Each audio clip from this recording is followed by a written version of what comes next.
지난 우리 금요일 오후부터 토요일 오늘 주일 아침까지 우리 청년들 수련회를 가졌습니다. 정말 처음으로 수련회를 참석하는 청년들도 많았는데 하나님 앞에 함께 기도하고 또 함께 우리 청년들 부둥켜 안고 울고 또 말씀 듣고 기도하고 회개하고 기도하고 또 위에서 기도하고 그렇게 많은 이틀을 보내고 온 것 같습니다. 그래서 우리 여러분들 기도 덕분입니다. 여러분들이 정말 염려해 주시고 기도해 주신 덕분에 우리 청년들 무사히 잘 다녀왔습니다. 이 청년 수련회 때문에 오셔서 이렇게 말씀을 전해 주셨던 우리 목사님께서 다시 한번 우리 교회 공동체에 말씀을 또 전해 주시겠습니다. 참 귀하신 분인데 하나님께서 예배하신 말씀을 또 주시기 위해서 멀리 노스캐롤라이나에서 여기까지 이렇게 보내주셨는데요. 우리 김태환 목사님 잠시 소개를 드리면 한국에서 이제 직장 생활을 하실 때 온누리 교회를 출석하셨습니다. 그리고 이제 소명을 받으셔서 미국으로 이제 도미안 건너오셔서 이 콜로라도 덴버 세미나리죠.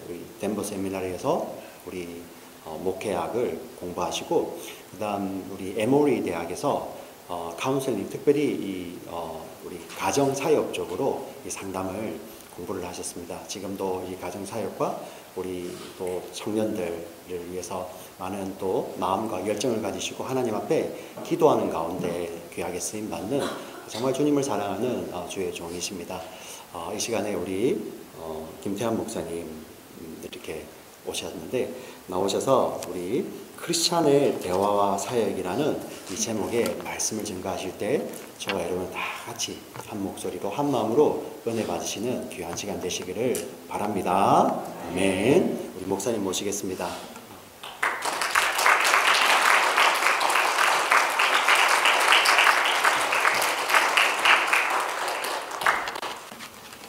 제가 기도하겠습니다.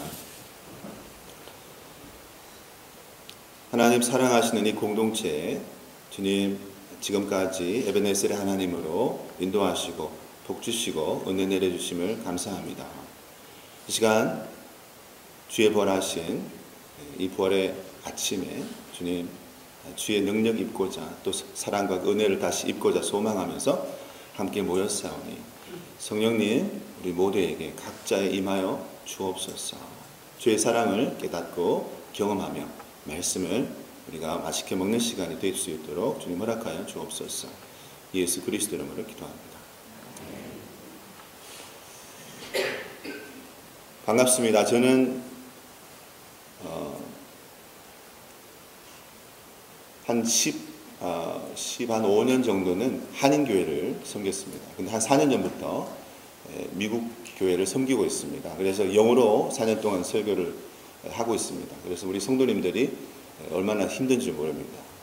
못하는 영어로 설교를 하는데 성도님들은 아주 은혜 충만하셔서 말씀 감사합니다. 이렇게 나가시는데 아마 저를 격려하시는 것 같아요. 근데 4년 동안 못하는 영어로 설교를 하다 보니까 이제 거꾸로 한글 설교를 하면 또 한글 설교가 약간 이렇게 부담스러워져서 영어도 못하고 한글도 못하고 아주 이상한 어정쩡한 그런 상태가 됐습니다. 그래서 혹시 제가 설교 중에 막 영어 단어가 튀어나오고 한글 발음이 버벅거리고 그렇게 해도 여러분 은혜로 받아주시길 바랍니다. 지난 2박 3일 동안 청년들과 함께 수련회를 했는데요. 이번에 다시 한번 제가 느낀 게 있습니다. 그것이 뭐냐면 참 은혜의 자리는 함께 만들어가는 거구나 라는 걸 느꼈습니다. 은혜의 자리는 함께 만들어가는 거구나. 이번 수련회를 위해서 청년들이 준비를 굉장히 많이 했더라고요. 그래서 찬양하고 또 전체 함께 또 찬양하고 찬양팀이 또 인도하고 또 준비된 과정을 진행하고 하는 모든 것들 또 간증하고 서로 나누고 하는 것들을 옆에서 지켜보기만 해도 저도 은혜가 됐습니다. 그래서 참 은혜의 자리는 함께 만들어가는 것이다 라는 것을 다시 한번 생각하게 됐고 오늘 아침에 또 여러분과 함께 예배를 드리는 가운데 여러분이 예배를 드리는 이 태도와 또 이 아침에 가지고 오신 하나님에 대한 그 사랑 이런 것들이 느껴지면서 또 제가 은혜 받는 시간이 지금 되고 있다는 것을 먼저 말씀드립니다. 저는 오늘 아침에 크리스찬의 대화와 사역이라는 주제로 말씀을 나누기를 원합니다. 왜냐하면 여러분도 다 아시겠지만 요즘 교회가 세상으로부터 그렇게 많은 존경을 받지 못하는 것 같아요. 그리고 크리스찬들은 또 마찬가지고 목회자는 더더욱 그런 것 같습니다. 근데 왜 그럴까 가만히 생각해 보면 우리가 알고 깨닫고 은혜를 받았더니 말씀이 뭐가 잘못이 있던 것은 아니고 또 우리가 따라가고자 하는 우리 예수 그리스도의 그 진리가 문제가 있는 건 더더욱 아니죠. 무엇이 문제일까? 우리 안을 들여다보면 우리가 예수를 사랑하는 우리 마음에 여전히 변화가 없는데 그러면 무엇이 문제일까를 생각해 본다면 아마도 우리가 알고 있는 이 진리를 이 경험했던 이 아름다운 이 경험들을 세상에 계시는 분들하고 대화를 잘 해야지 되는데 잘 전달해야 되는데 이 대화하는 것이 참 그렇게 쉽지 않다는 것이죠. 주일날 예배를 드리고 은혜를 받고 또 그 다음 주일날 예배를 와서 은혜를 받기까지 이 사이에 일주일 동안 세상과 우리는 접촉하게 되고 대화하게 되고 또 그 속에서 사역을 하지 않습니까? 근데 그 속에서 우리가 어떻게 대화해야 되는가 이것이 갈수록 더 중요해지는 그런 시대에 우리가 살고 있는 것 같아요. 그래서 오늘 그 주제를 크리스찬이라면 어떻게 대화해야 되고 또 우리가 어떻게 사역해야 되는가라는 것을 한번 생각해 보고자 하는 것입니다. 저는 지난 한 12년 전부터 가정상담 또 특별히 대화하는 법에 대해서 이제 함께 사역하고 나누고 있습니다만 그런데 대화에 대해서 관심 많은 저도 대화하기가 굉장히 힘든다는 것을 순간순간 깨닫습니다. 저는 결혼한 지 한 26년 정도 됐는데 한 20년 전까지 제가 꼬박꼬박 저희 아내의 생일을 챙겼습니다. 그래서 기본적으로 케이크도 생크림 케이크 어떻게 잘 찾아가지고 저희 동네에 생크림 파는 데가 거의 없어요. 그래서 미국 가게밖에 없는데 거기서 가끔씩 생크림이 나옵니다. 그래서 영어로는 최근에 그걸 알았는데 휘프크림 아이싱, 휘프크림 아이싱 이렇게 하더라고요. 또 그걸 또 찾아서 갖다 놓고 꽃도 사고 카드 쓰고 그다음에 생일 선물 딱 하면 그게 기본이죠. 그래서 꼬박꼬박 했는데 몇 년 전부터 저희 아내가 저한테 뭐라고 얘기를 하냐면 하루는 그러더라고요. 여보 이제 선물 사지 마. 카드도 사지 마. 꽃도 사지 마. 아무것도 사지 마. 그러더라고요. 그래서 뭐라고 그러냐면 그거 안 사는 대신에 내가 그거 돈 다 모아가지고 내가 좋아하는 가구 살 거야. 퍼니처 살 거야. 그러는 거예요. 네. 그래서 제가 이제 그 얘기를 들으니까 말이 되잖아요. 그래서 저는 이제 순진한 남편으로서 접수했어. 당신 말을 접수했어. 그렇게 해서 이제 그때 한 5년, 5, 6년 전인데 그래서 이제 그때 제가 생일 카드랑 아무것도 준비 안 했어요. 뭐 선물도. 네. 그 대화를 저는 충분히 잘했다고 생각하고 다 알아들었다고 생각하고 그래서 생일날이 왔는데 아침에 제가 생일 축하해 그리고 이제 그리고 나갔습니다 교회로. 근데 저녁에 왔는데 얼굴이 표정이 안 좋아졌어요. 그래서 저는 분명히 대화를 잘 했는데 왜 그럴까? 원하는 대로 다 해줬는데 제가. 그래서 이제 딸이 있는데 큰아이가 이제 26살입니다. 그래서 다 컸으니까 이제 큰아이한테 물어봤는데 큰아이가 저한테 크게 오해를 했다고 그러더라고요. 아빠가 말을 못 알아들었다. 그럼 뭘 못 알아들었느냐? 그래서 사지 말라고 그런다고 사지 말라는 게 아니다 그게. 그래서 이제 사실 그럼 뭘 어떻게 해야 되냐 그랬더니 선물은 하지 말고 꽃하고 카드는 케이크는 기본적으로 해야 된다 그거는. 그래서 그래서 제가 이제 내가 못 알아들었구나. 아빠가 못 알아들었다. 미안하다 그러고 이제 그 다음 해부터 그렇게 했어요. 그리고 이제 선물 안 하고 그 돈으로 아내가 이제 가구를 샀습니다. 그게 이제 해피엔딩이 됐어요. 네. 그래서 제가 깨달았습니다. 이게 대화를 했다고 했는데 그게 대화한 게 아니었다. 이거 굉장히 어려워요. 여러분 대화가 굉장히 어렵습니다. 네. 똑같은 말을 하는데 상대방이 이렇게 말했다고 했는데 나는 저렇게 알아들을 때가 많이 있죠. 또 얼마 전에 저희 이제 교회에서 이제 우리 성도님 한 분이 계신데 성도님 평상시에 저랑 굉장히 잘 통하고 화통하시고 농담도 잘하시고 친하게 지내시는 집사님인데 언제부턴가 예배 끝나고 난 다음에 저랑 악수를 안 하시고 그냥 가시는 거예요. 그 얼굴이 새카매셨어요. 이해를 할 수가 없었는데 옆에 계신 분한테 여쭤봤더니 저 왜 저러시냐고 한 달을 계속 저러시는데 그랬더니 이제 그분이 이제 들은 얘기가 있는데 그게 뭐냐면 목사님이 자기를 째려봤다는 거예요. 그래서 제가 이제 곰곰이 생각해봤어요. 내가 그분을 째려본 적이 있는가? 그래서 이제 지난 한 달을 이렇게 거꾸로 이렇게 역산으로 이렇게 쭉 해가면서 생각해봤는데 진짜 그런 적이 없어요. 왜냐면 제가 그분을 너무 좋아하고 평상시에 친하고 내가 째려볼 이유가 없는 거예요. 그래서 내가 언제 째려봤나? 너무너무 억울해가지고 저희 아내한테 사모한테 얘기를 했습니다. 이런 일이 있다고 그러는데 너무너무 억울하다 그랬더니 저희 아내가 저한테 그러더라고요. 여보 당신은 눈이 찢어져가지고 평상시에 좀 오버해서 웃지 않으면은 이 째려보는 그런 평상시 나는 그런 이 대화를 할 수 있다 당신은. 그래서 그거는 이제 제가 인정하고 난 다음에 그분한테 제가 이제 가서 죄송하다고 이렇게 하고 그 언제 그랬냐고 물어봤더니 어느 날 이제 친교 시간에 점심 먹을 때 옆에 앉았는데 자주 옆에 앉았거든요. 옆에 앉았는데 제가 이제 밥을 한술 떠면서 옆으로 이렇게 쳐다봤는데 그때 째려봤다는 거예요. 근데 이제 제가 알았어요. 왜냐면 제가 이제 눈이 찢어졌으니까 그 각도에 따라서 보는 각도에 따라서 째려봤다고 생각할 수 있겠다. 제가 눈이 찢어졌으니까. 근데 그 부분은 이제 제가 다 가로 안에 넣고 말 안 하고 그래서 죄송하다고 그런 노동을 전혀 안 했는데 그렇게 보이셨다면 정말 죄송합니다. 그래서 이 대화는 말로도 하는 대화가 있지만 또 이 태도나 얼굴 표현이나 또 옷 매무새 옷가짐 뭐 그런 바디 랭귀지를 통해서 대화를 끊임없이 우리는 하고 있다는 거죠. 그런데 정말 어렵다는 것입니다. 이 대화를 잘 하기가 너무너무 어려워요. 그러니 세상에 있는 분들이 우리 예수 믿는 우리들을 바라봤을 때 끊임없이 오해를 할 수 있겠다. 그분들이 오해를 할 수도 있겠다. 우리들 잘 몰라서 라는 생각이 든다는 것입니다. 그럼 우리가 어떻게 하면 대화를 성경적으로 또 세상에 있는 분들하고 우리가 잘 예수를 전할 수 있을까? 또 우리 공동체 안에서도 또 가정 내에서도 부모와 자녀 간에도 남편과 아내 사이에도 어떻게 우리가 대화를 잘 할 수 있을까? 성경적으로 라는 것을 한번 들여다볼 필요가 있다는 것이죠. 제가 이제 제목을 크리스찬의 대화와 사역이라고 잡았는데 왜 그랬냐면 크리스찬으로서 예수를 찬양되는데 예수를 쫓아가는 예수의 제자로서 우리가 어떻게 대화를 해야 되는가가 역시 마찬가지로 우리가 하는 그 사역에 반영이 된다는 것입니다.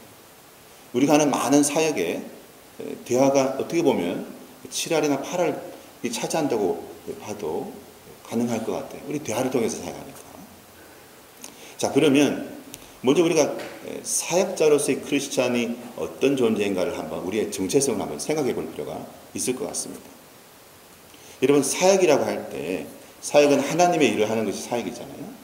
만약에 하나님의 일을 하는 것이 사역이라면은 여기는 교육자와 평신도의 구분이 없다는 것입니다. 평신도 사역자고 또 교육자 사역자죠. 왜냐하면 우리가 다 하나님의 일을 하는 것 아니겠습니까? 이제 그러면 사역이라고 했을 때 사역의 그 뜻은 영어 성경에 보면 ministry 이렇게 돼 있고 또 헬라어로 보면 디아코네오 이렇게 됐다고 여러분 아마 들으셨을 것입니다. 디아코네오라는 뜻은 찾아보니까 섬기다, serve 이런 뜻이고요.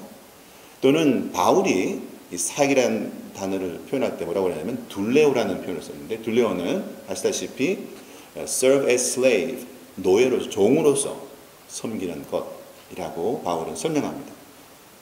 그런데 여러분 이 둘레오라는 것은 무슨 뜻이냐면 들으셨겠지만 예전에 이제 로마의 갈리선이 병선 갈리선이라고 그러는데 큰 이 배가 있는데 굉장히 빠르잖아요. 왜냐하면 노를 이열로 해가지고 막 저으니까.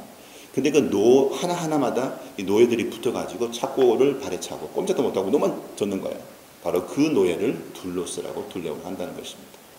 그럼 우리가 사역이라고 할 때 우리는 하나님의 일을 바로 이 둘로스와 같은 우리 모든 이 삶을 하나님께 다 섬기는 종과 같은 자세로서 하나님 일을 섬기는 사람들이 바로 우리들이다 라는 것이죠. 그런 자세를 가지고 대화를 한다면 그러면 어떻게 대화를 해야 되는가? 자, 그것을 한번 우리가 생각해 보기를 원합니다. 대화를 사전에서 찾아보면 두 사람 이상의 사람이 서로 함께 나누는 이야기라고 정의가 되어 있습니다. 두 사람 이상이 서로 나누는 이야기. 그게 대화인데 많은 경우에 사람들은 대화를 하지 않고 독백을 한다는 거예요. 독백을. 예, 나는 분명히 남편하고 지금 얘기를 한참 했는데 우리 아내처럼 아내가 저 앞에 와가지고 아주 분명히 저한테 자신이 하고 싶은 얘기를 다 담아서 아마 혼을 담아서 어제 우리 청년 중에 혼을 담아서 얘기하라고 그랬는데 부부간에 혼을 담아서 저한테 얘기했을 거예요. 그러면서 내 남편이 깨닫기를 바라면서 저한테 대화했을 거예요. 여보 이제부터 나 숨을 필요 없어. 아무것도 사지 마. 가려 열고 근데 카드는 싸. 뭐 이런. 제가 못 알아들었어요. 제가 그 아내와 대화하면서 저는 독백하고 있었던 것 같아요. 자, 사람들은 왜 독백을 하는가? 사람들은 독백할 수밖에 없다라고 성경에 되어 있습니다. 잠언 27장 19절에 보면 잠언 27장 19절 네. 그 보면 뭐라고 되어 있냐면 물에 비추이면 얼굴이 서로 같은 것 같이 사람의 마음도 서로 비추느니라 라고 되어 있습니다. 우리가 연못에 가가지고 연못물을 쳐다보면 거기 누가 있나요? 네, 내가 있잖아요. 그래서 물을 쳐다보면 거기에 내 얼굴이 있듯이 우리가 대화를 하다 보면 상대방의 마음에 오히려 내 마음을 보는 거예요. 그래서 거기에다 대고 대화를 하는 것입니다. 사실 대화가 아니죠. 왜? 내가 내 자신을 보고 대화하는 거니까 이게 독백이라는 것입니다. 많은 경우에 우리는 독백을 한다. 대화가 아니라 독백을 한다. 안타깝지만 성경이 이것을 우리에게 가르쳐주고 있습니다. 그럼 우리가 언제 독백을 하는가? 크게 두 가지로 나눌 수 있는데 한 가지는 내가 관심 있고 좋아하고 자랑하고 싶어하는 것을 상대방이 보면 독백을 하고 또는 내가 불안하고 감추고 싶은 것을 보면 또 나 자신을 보고 독백을 할 때가 많이 있다는 것입니다. 제가 한 12년 전쯤에 에모리 병원에서 원목을 잠깐 하고 있었는데 그게 아니라 원목하고 있었는데 그 원목할 때 저 친한 동료가 생겼습니다. 그 동료 중에 이제 PA라는 분, Physician Assistant 하시는 분이 있었는데 오며 가며 복도에서 만나면 인사하고 친하게 지내는 분인데 그분이 저만 보면 꼭 제 넥타이를 보고 칭찬하는 거예요. 지금 넥타이 안 하는데 그래서 제가 줘서 넥타이 이쁜데 색깔도 이쁘고 어디 샀어? 그러면 이제 제가 속으로 역시 보는 눈이 있군. 이렇게.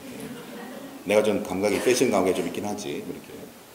그리고 이제 그렇게 하고 좀 약간 우쭐해져서 그럼 그 다음날 만나면 또 저 넥타이 얘기하는 거예요. 우와 타이가 바뀌었네. I like your choice 막 그렇게 하고 막 그러는 거예요. 그 세 번 네 번 계속 그러는 것입니다. 근데 저도 생각이 이제 생기기 시작했어요. 왜 그럴까? 처음에는 막 우쭐해졌는데 계속 그러니까. 그래서 한 번은 제가 그제서야 정신을 차리고 그분의 넥타이를 봤습니다. 저보다 훨씬 더 크고 훨씬 더 이쁘고 훨씬 더 고급스럽게 보이는 거예요. 그게 그제서야 눈에 들어. 네 번째인가 봐서 눈에 들어왔어요. 그래서 제가 이제 물어봤어요. 아니 당신 넥타이가 훨씬 더 크고 이쁜데 이거 어디서 산 거냐? 그때부터 시작해서 장마치 10분 동안 그 자리에 서가지고 막 얘기하기 시작하는 거예요. 이건 어디서 샀는데 디자인은 어디서 산 거고 이건 특별한 의미가 있고 이건 값이 조금 비싼데 내가 얼마나 할인했어 그러면서 쫙 얘기하는데 다 알고 보니까 그분의 집의 한 방에 전체가 벽에 넥타이 랙이 있어요. 랙이 쫙 컬렉션이 어마무지하게 넥타이를 좋아하는 거예요. 어마무지하게. 자기가 좋아하는 것을 남한테 보니까 계속 그 얘기하는 거죠. 그분은 저랑 대화를 했을까요? 독백을 했을까요? 독백을 했죠. 그 이후로 그분을 제가 비난하려는 것이 아니라 그분은 제게 큰 깨달음을 줬어요. 어떤 깨달음을 줬는가? 나도 그럴 수 있겠다. 나도 그럴 수 있겠다. 그걸 제가 의식을 하고 주변을 보니까 제가 누굴 막 칭찬할 때 가만 보니까 제가 뭐 좋아하는 걸 막 칭찬하고 있어요. 제가 낚시를 좋아하는데 어느 분이 모자 입는 거 보면 그거 낚시할 때 쓰면 좋겠다. 모자 멋있다. 이렇게. 알고 보니까 지금 제가 저 얘기하고 있어요.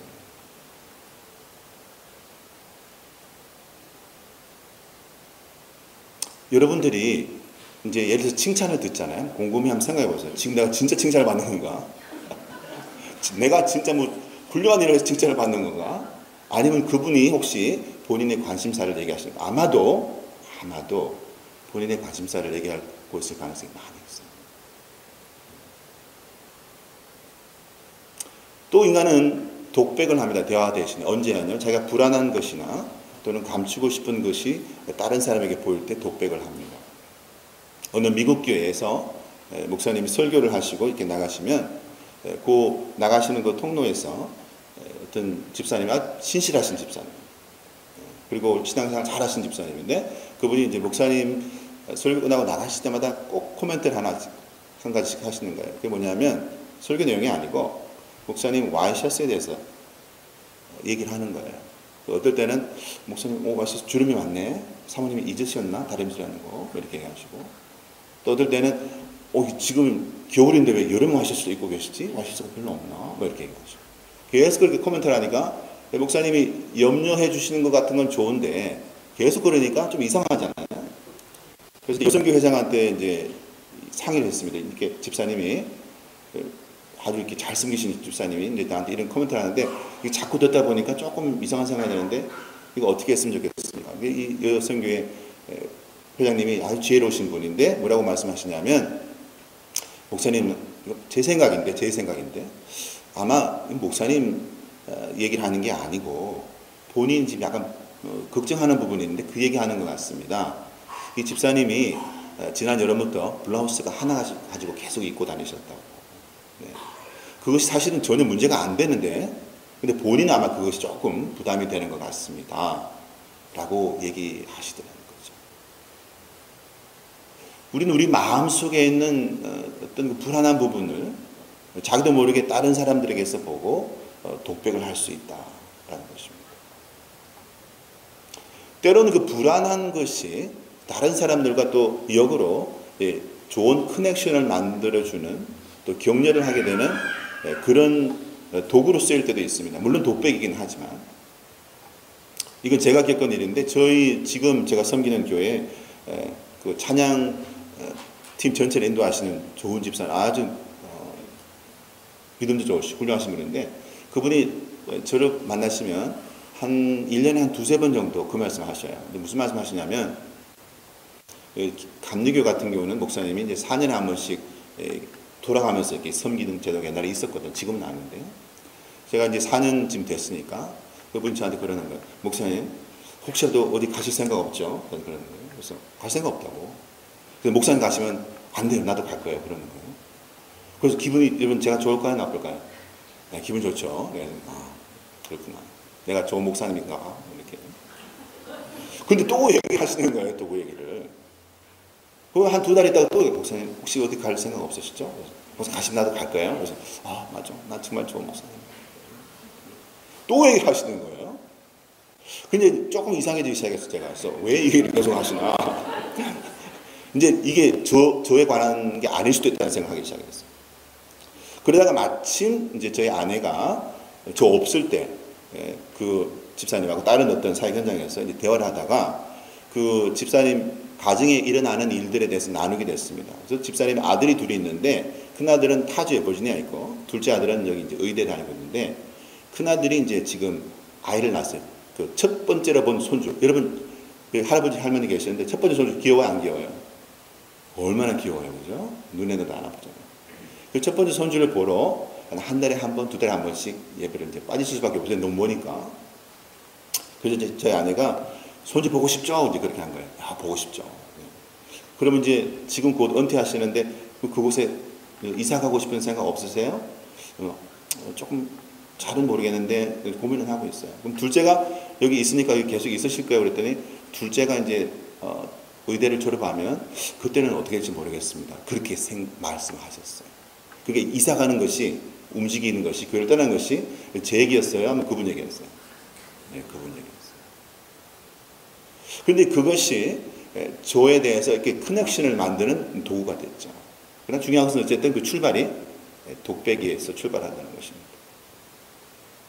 제가 이 말씀을 드리는 이유는 우리가 이런 경향을 없앨 수는 없을 것 같아요. 하루아침에. 그러나 이것을 우리가 의식할 수는 있다. 의식할 필요가 있다는 것입니다. 근데 의식을 하지 않으면 때로는 이것이 가끔씩 문제를 일으키기도 한다. 의식하지 못하니. 역시 10년 전에 제가 병원에 원목으로 있을 때에 같이 계시던 그 다른 한 분 원목인데 평상시에 아주 점잖은 분, 법 없이도 살 수 있는 분, 아주 겸손하신 분 계셨어요. 말씀도 별로 없어요, 평상시에. 근데 어느 날 이분이 한 그 플로어에 그 병실 안으로 콜을 받아서 갔습니다. 그 젊은 여자 분인데 임신을 하셨어요. 임신을 하고 계신 분인데 병원에 들어왔어요. 왜냐하면 아주 최근에 암이 발견된 것입니다. 그래서 이제 여러분이 그 입장이 되면 어떻게 하시겠어요? 그 엄마 입장이면. 얼마나 당황하시겠어요? 그 의사가 또 그런 거예요. 당신 이 암으로부터 살려면 수술을 해야 되는데, 수술하게 되면 아마 아이는 잃어버릴 것 같습니다. 결정해 주시기 바랍니다. 근데 우리는 병원에서는 수술을 하시기를 권합니다. 라고 말씀을 드렸습니다. 이 젊은 이 애기 엄마가 너무 고민한 거예요. 고민하다가 막 울고 있는 상태에서 너무나 이모셔널, 감정적으로 되니까 그 플로어에서 채플린 원목을 부른 것입니다. 그래서 이제 제 친구 원목 그분이 가셨어요. 들어가셔가지고 이제 그 엄마한테 이렇게 물었죠. 제가 이제 원목인데 어떤 일 힘들어 하십니까? 물어봤습니다. 그래서 이제 엄마가 얘기를 했죠. 제가 아이가 이제 임신을 했는데 암이 발견돼서 들어왔지만은 그 의사 선생님이 저보고 결정을 하라고 합니다. 양당 간에. 근데 제가 어떻게 될지 모르겠습니다.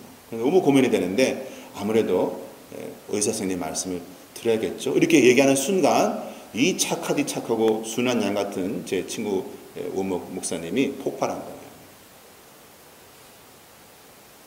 폭발했어요. 폭발해가지고 막 이 젊은 애기 엄마를 마구마구 야단치기 시작하는 것입니다. 당신이 뭔데 그런 결정을 내리냐고. 당신은 이 아이에게 생명을 빼앗아갈 수 있는 그런 어떤 권리도 없다고.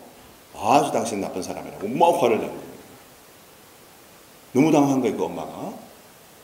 막 화를 너무 내니까 그 플로어에 있는 널스들이 와가지고 입 끌어냈어요. 이걸 막 끌어냈어요. 질질 끌려 나왔어요. 이렇게.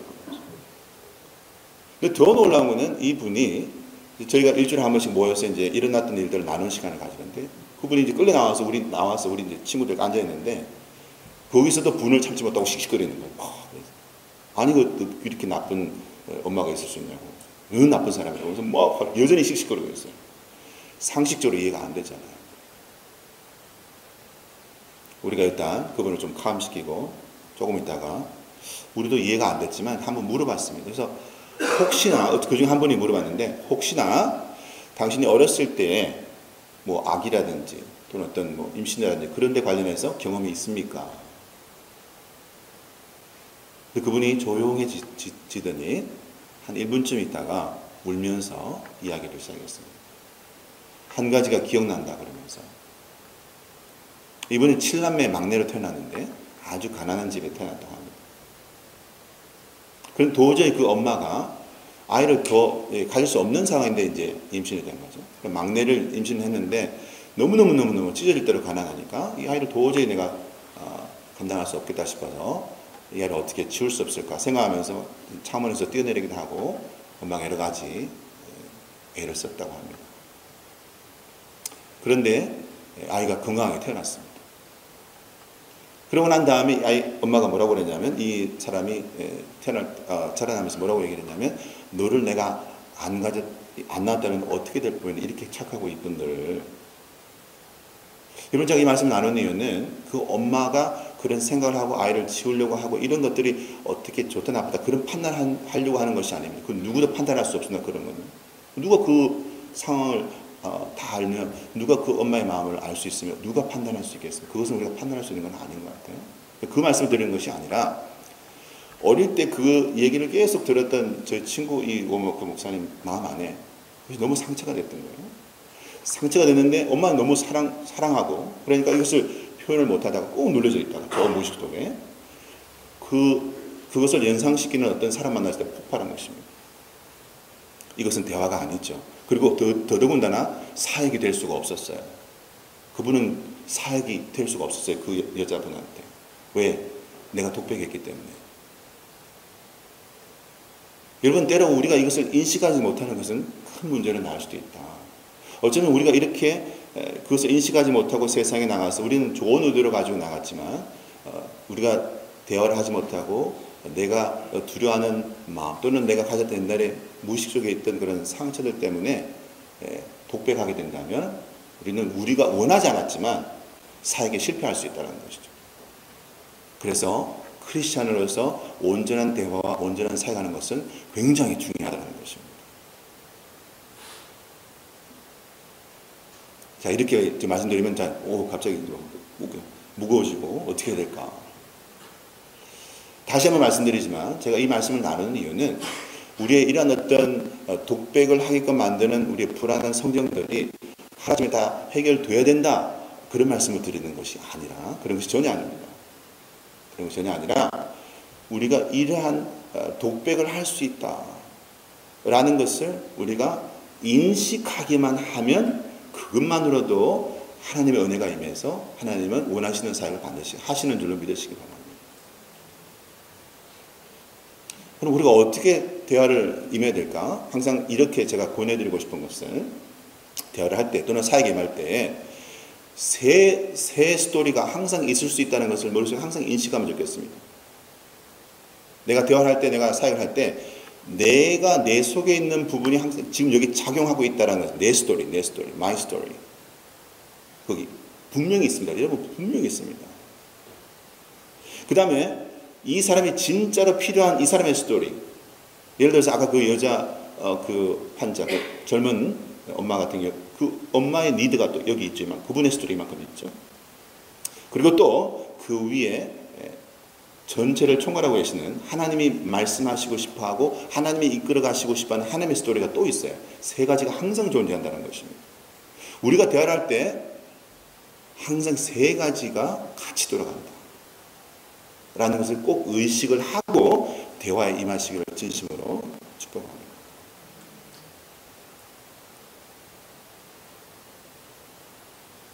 이것을 어떻게 하면 좋을까? 그 성경적으로 보면 이것을 참 잘했던 분이 있는데 그분이 바로 느헤미야였습니다. 느헤미야. 여러분, 느헤미야 다 기억하시죠? 성벽을 재건하셨던. 느헤미야는 이방 땅의 아주 강력한 왕, 아닥사스다 왕의 술 맡은 관원장이었죠. 그 술 맡은 관원장이니까 왕과 함께 대화할 수 있는 기회가 많았을 것입니다.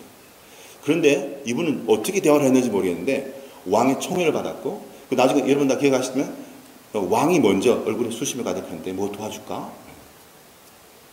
그래서 어떻게 했죠? 그러면 내 고향 땅 예루살렘이 이렇게 무너져 있는데 거기서 내가 돌아가고 싶습니다. 재건하고 싶습니다. 그랬을 때 왕의 축복을 받고 많은 물자도 주고, 그래서 그걸 다 받아가지고 와서 예루살렘에 와서 성벽을 아름답게 건축하는 커다란 하나님 영광 돌리는 사역을 한 사람이죠.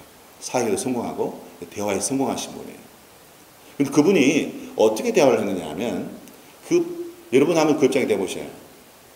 여러분 고향 땅이 아니고 다른 나라에, 그리고 엄청난 이 권력을 가진 그 사람 앞에서 질문을 받고 대화를 해야 될 때 여러분은 어떻게 대화하시겠어요? 그분이 어떻게 대화했냐고 성경에 쓰여있냐면, 왕의 질문을 받을 때마다 그 짧은 순간에 하늘을 우러러, 그 짧은 순간에 하늘을 우러러 하늘에 계신 하나님을 생각해서 여쭤보고, 그 짧은 순간에, 그리고 답을 했다라고 끊임없이 기록하고 있습니다.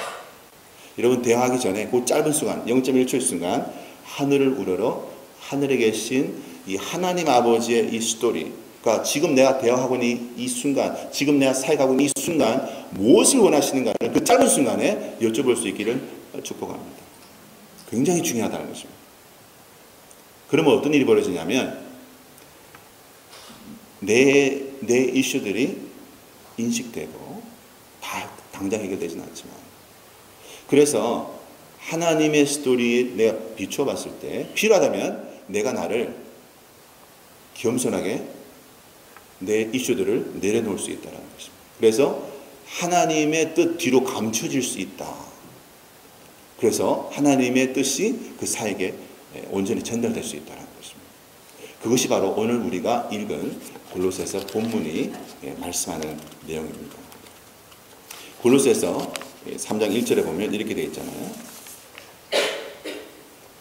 그러므로 너희가 그리스도와 함께 다시 살리심을 받았으면 위의 것을 찾고 생각하라. 너희가 그리스도와 함께 진실로 예수 그리스도를 너희 구주로 받아들이고 예수 그리스도와 함께 너희가 부활에 이르게 됐다는 것을 믿는다면 항상 그 순간순간 대화 사역 가운데 위의 것을 찾아라는 거죠. 하나님의 스토리를 생각해봐라. 그 짧은 순간에 느헤미야처럼 거기는 그리스도께서 하나님 우편에 앉아 계시느니라. 그 다음에 3장 2절에 위의 것을 생각하고 땅의 것을 생각하지 마라. 끊임없이 하나님의 스토리를 생각해보라고 우리에게 권면합니다. 그러면 어떻게 되냐면 3절에 보면 이는 너희가 죽었고 너의 생명이 또는 너의 삶이 너희 삶 속에서의 너희의 이슈들이 또는 그런 가지고 있는 너희 어젠다들이 그리스도와 함께 하나님 안에 어떻게 된다고요? 감추어진다. 겸손할 수 있습니다. 겸손할 수 있습니다. 네. 이것이 비밀이다라는 것입니다. 크리스찬의 대화의 비밀. 세 가지를 기억하시기 바랍니다. 내가 대화할 때 항상 내 이야기가 들을 수 있다. 항상. 그리고 상대방의 이야기가 있고 그 다음에 그 위에 하나님의 이야기가 항상 있을 수 있다. 그걸 내가 느헤미야처럼 인식만 해도 내 이슈들이 하나님의 뜻 뒤에 감춰질 수 있다. 그래서 정말 놀랍게도 하나님이 나의 그런 성전까지 쓰셔서 역사를, 사역을 이루어내신다. 할렐루야. 그러니까 어떻게 보면 우리가 어떤 목적성을 가지고 내가 이 사람한테 가서 전해줘야지, 내가 도와줘야지, 내가 가르쳐줘야지 하는 것보다는 내가 주님 안에서 내 성정이 감춰지고 그냥 내가 주님 안에 푹 쌓여져서 내가 하나님 앞에 1대1로 있으면서 내가 내 삶과 사역을 즐길 수 있을 때, 그리고 그 삶을 즐기는 표현을 우리는 잘 못하지만 삶을, 인생을 즐기고 사역을 즐길 수 있을 때 그때에 내가 이 사람 막 가서 어떻게 하려고 하는 것보다도 내가 하나님 앞에서 막 즐기는 사역 가운데 이 사람을 초대하면 오히려 그 사람이 더 은혜를 받는다는 것입니다. 제가 처음에 미국에서 사역 시작했을 때 거의 20년 전이죠. 그때 처음에 이제 유스 그룹 전도사로 시작했는데 콜로라도에서 제가 이제 그 은혜를 크게 받고 오늘 교회에서 이게 막 충만해서 이렇게 성령 충만해서 얼굴도 성령 충만하다고 막 드러내고 다니는데 저 성령 충만하거든요. 이렇게 막 드러내고 다니면서 충만한 거 보이세요? 막 이렇게 드러내고 다닐 텐데 그러니까 그 교회 제가 섬기는 그 교회 유스그룹 가운데 18살, 그 당시에 18살이었던 아마 고3이었던 걸로 기억하는데 학생이 있었습니다. 그 학생이 이제 약간의 자폐기가 있는데 주변에 있는 학생들 또 교회와 어른들하고 거의 단절이고 부모님과도 단절해요. 그리고 약간의 파괴성이 있어서 폭력적인 게임을 엄청 좋아하고 그리고 집에 그냥 갑자기 일본 이 검도에 심취해가지고 실제 일본 검도를 샀어요. 그래서 이만한 진짜 진검은 2개를 이만한 거 하나, 장검 하나, 그다음에 단검 하나를 그 방에다가 이렇게 붙여놨습니다. 이렇게. 근데 거기를 제가 그 아이를 사랑하는 마음으로 일주일에 한 번씩 꼭 찾아가서 성경 공부하고 큐티하고 손 붙잡고 기도하고 그 기도하면서 가끔씩 눈이 띄어서 이제 칼을 한번 바라고. 여러분 어떠시겠어요? 여러분 안 그러실 것 같아요. 여러분도 그러실 것 같아요.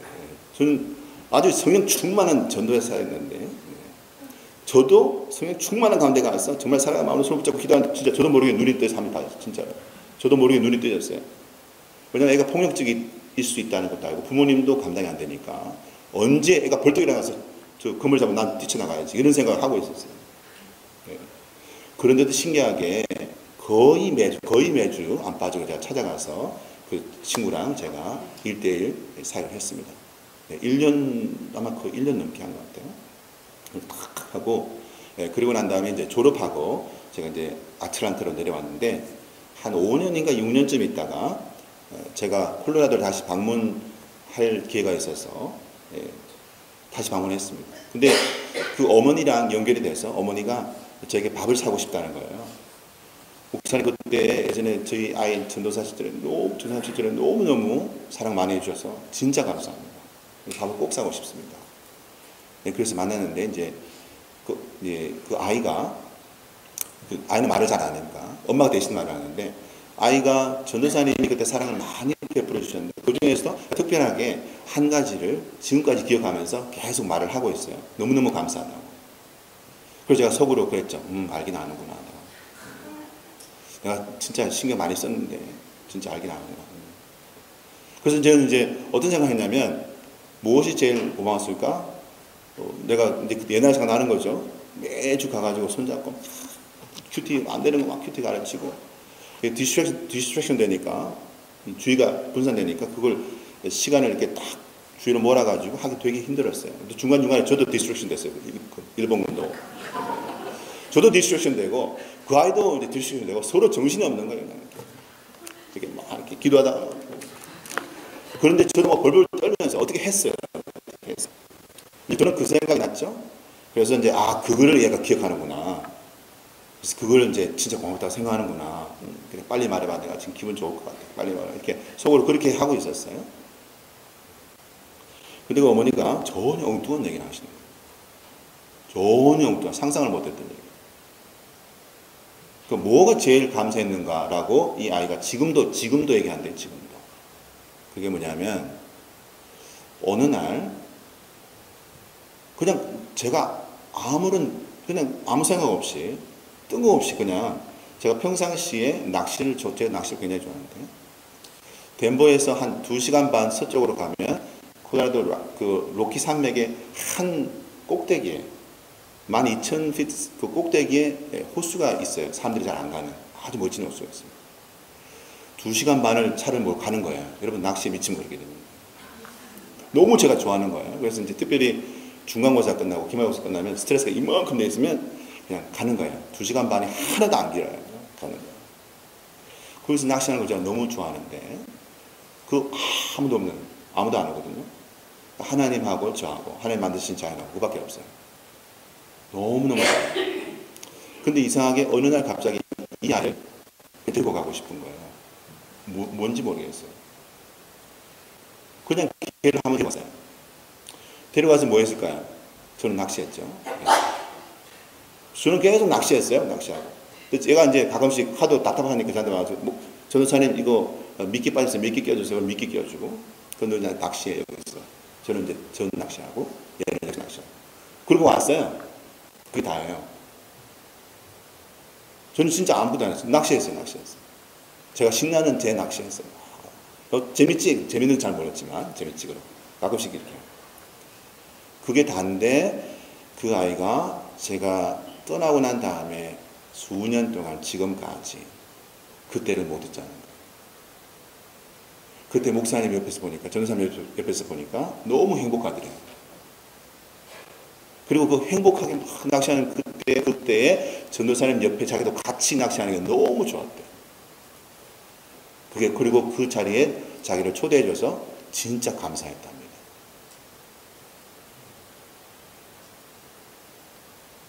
여러분 어쩌면 사역이 대화가 크리스찬의 대화와 크리스찬의 사역은 그렇게 될 때 더 아름답게 열매 맺을지도 모르겠어요. 청년 중에 한 사람 저한테 그런 질문했는데 목사님 이제 제가 좀 고민하는 거는 앞으로의 제 인생에 있어서 어떤 일을 해야 될지 꼭 뭐 세상의 직업이라기보다는 하나님 앞에서 제가 어떤 소명과 어떤 일을 해야 될지 고민하고 있습니다라는 질문을 했을 때 저는 이 생각을 떠올렸어요. 제가 권하고 싶은 것은 여러분 사역을 하실 때 대화를 하실 때 내가 하나님 앞에서 잠깐 고개를 들어서 순간순간 하나님 위에 계신 분 하나님의 뜻을 생각하면서 하나님의 뜻이 뭘까요? 하나님께서 주신 이 인생을 기쁘고 행복하게 사시기를 원하는 줄 저는 믿습니다. 우리 하나님은 자녀가 비참하게 사는 걸 원하지 않습니다. 무엇이 나를 기쁘게 할까? 무엇이 나를 제일 행복하게 할까? 어떤 것이 그 사역입니까? 그곳으로 찾아가셔서 그것을 열심히 기쁘게 하시고 그리고 주변에 하나님께서 붙여주신 사람이 있으면 그 사람에게 가서 그 사람에게 자꾸 뭘 하려고 하지 마시고 내가 열심히 하나님 앞에 내가 받은 일을 할 때 그분을 그냥 초대하시면 같이 안 할래? 그리고 하나님이 그분에게 역사하시도록 내버려두면 된다는 것이죠. 근데 이상하게 그때 더 많은 열매가 맺혀진다. 우리는 크리스찬입니다. 우리는 사역자입니다. 우리는 하나님의 일을 하는 하나님의 종입니다. 우리가 어떻게 겸손할 수 있을까? 겸손은 사람들 앞에서 겸손은 누르는 건데 하나님 앞에서의 겸손은 누를 필요가 없어요. 그냥 내가 제일 이쁘고 아름답고 즐겁고 행복한 그 모습 그대로 하나님 앞에 내보이면 그게 겸손한 것입니다. 대화 가운데 느헤미야처럼 순간순간 하늘을 우러러 하나님의 뜻을 구별할 수 있다면 우리 문제가 다 어느 순간 날아가지는 않겠지만 그러나 그때에 내 이슈가 하나님의 뜻대로 감춰질 수 있다. 그리고 그때 이상하게 그것이 감춰질 때 이상하게 내가 그렇게 해도 안 됐던 내가 대화하고 싶었던 그 사람이 나에게 커넥트 되기 시작하고 또 하나님께 커넥트 되기 시작하고 열매 맺기 시작하는 것입니다. 하나님은 지금도 역사하시고 하나님 우리 모두 이 공동체의 모두 우리 대화 위에 모든 대화 모든 사역 위에 더 큰 틈으로 지금도 우리에게 복 주시고 싶어서 준비하고 계신 줄 믿습니다. 이 교회 하나님이 예배하시고 모이게 하시고 그리고 함께 은혜 받는 처소로 우리가 만들어간 이 교회 위에 하나님께서 부으시는 그 하나님의 놀라우신 복 주시고자 하는 그 뜻이 모든 여러분들의 삶의 대화에 그리고 사역에 항상 함께 하시기를 주님의 이름으로 축복합니다. 기도하겠습니다.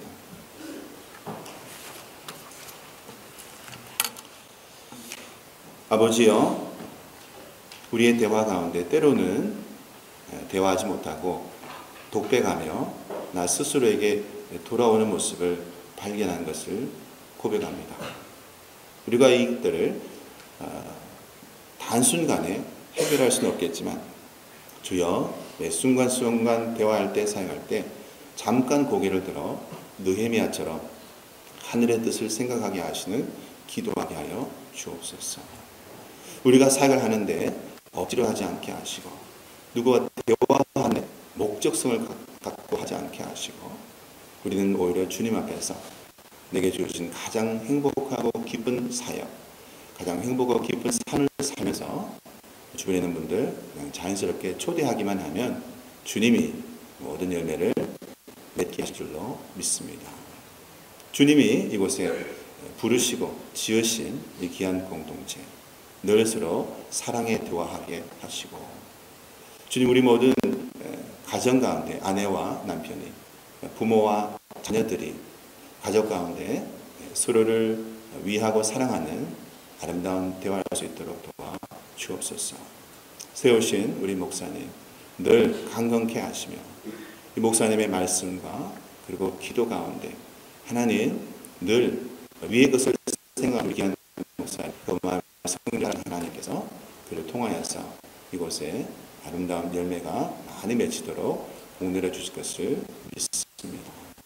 감사하고 예수 그리스도 이름으로 기도합니다.